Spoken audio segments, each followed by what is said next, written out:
నేను కూడా 2019 నుంచి 24 వరకు ఎంపీగా చేసిన. మీ బీజేపీ ప్రభుత్వంలో ఉన్న కేంద్ర మంత్రులు చాలా మంది నాకు కూడా దోస్తులే, పార్లమెంట్లో నాతో పనిచేసి.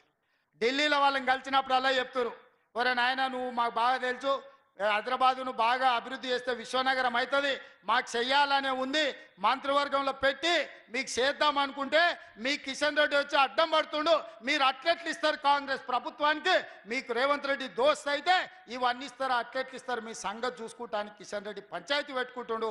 కిషన్ రెడ్డి అడ్డం పడ్డందుకే మీ మెట్రో రైలు క్యాబినెట్లో పెట్టలేదు, మూసీకి మీకు నిధులు ఇవ్వలేదు, మీ రీజనల్ రింగ్ రోడ్డు పన్నులు ముందుకు పోతలేవు, మీ పాలమూరు రంగారెడ్డి ఎత్తిపోతలకు నీటి కేటాయింపులు జరగలేదు, సీతారామ సమ్మక్క సారలమ్మ ప్రాజెక్టులు కుంటుబడినాయని చెప్పి మీ మంత్రులే స్వయంగా నాకు చెప్తున్నారు. కిషన్ రెడ్డి గారు ఎన్ని రోజులు మభ్యపెడతావు? కిషన్ రెడ్డి గారు ఎన్ని రోజులు?